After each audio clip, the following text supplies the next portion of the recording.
दोन शेतकरी, समान जमीन, समान पाणी, तरी एकाचा नफा मात्र चांगला आणि दुसरा मात्र फक्त तग धरतो. असं नेहमी का घडतं? चला तर मग आपण हे जाणून घेऊया.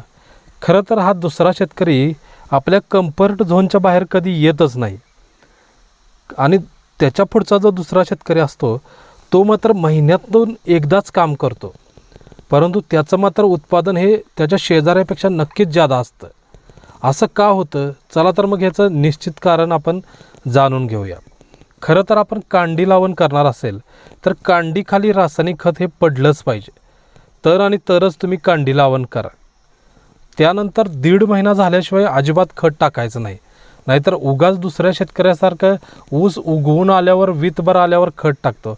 अरे त्याचा काय उपयोग आहे? ते तुझं खत निम्म्यापेक्षा जादा वायाच गेलं आहे.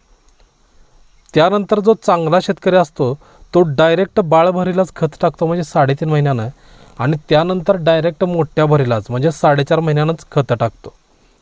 आणि खराब शेतकरी जो असतो तो मात्र काय करतो तर कधी मनात येईल तेवढा 15 दिवसांनी 8 दिवसांनी काही पण दुकानदार सांगेल ती पोती आणतो, ती पोती विस्कटतो. आणि चांगला शेतकरी मात्र लावण केल्या केल्या 2 सलग पाणी पाजून 1 आळवणी घालतो आणि 1.5 महिन्यानंतर 200 लिटर पाण्यात 1 युरिया 1 मॅग्नेशियमचं पोतं घालून त्याच्यामध्ये परत एकदा औषधं आळवणीची घालून आळवणी घालतो.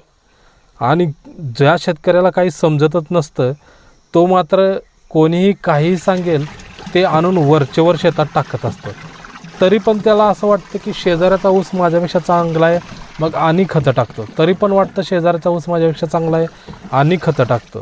आणि एकदा तर तो असं करतो की पावसाळ्यात एकतर पाऊस पडत असतोच नेहमी, तो पावसाळ्यातला विजांचा, अशा वेळेला चांगली ट्रॅक्टरभर खतं आणतो आणि टाकतो.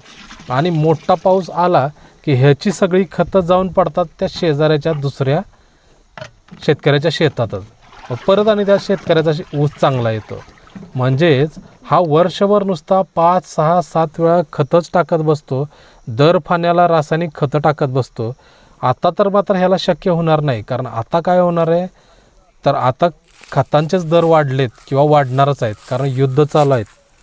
त्यामुळे इथून पुढच्या काळात तर या दुसऱ्या शेतकऱ्यानं शहाणं झालं पाहिजे. आणि पहिला जो शेतकरी आहे त्याच्याप्रमाणेच समान जमीन, समान पाणी असताना तो जर चांगला नफा काढतोय तर त्याला किमान विचारलं तरी पाहिजे. अरे आम्ही असे शेतकरी बघितलेत की जे रात्रीच्या वेळी जाऊन खतं टाकतात. का तर शेजाऱ्याला कळायला नको की आपण काय टाकलं आहे. अरे असा काय तू एकरी 300-400 टन ऊस काढणार आहेस का? त्याची एक मर्यादा ठरलेली आहे. एकमेकाला जर तुम्ही ज्ञान देत गेलात तरच तुमच्या ज्ञानामध्ये वाढ होत जाणार आहे.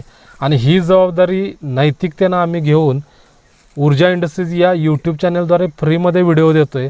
हे फ्री व्हिडिओ देत असतानासुद्धा फ्रीमध्ये खतं, औषधं, तणनाशक, बियाणं सगळी काही माहिती देतो आहे. याकरता आपणाला फक्त काय करायचं आहे, यूट्यूबवरती यायचं आहे, ऊर्जा इंडस्ट्रीज या यूट्यूब चॅनेलला लाईक, शेअर आणि सबस्क्राईब करायचं आहे.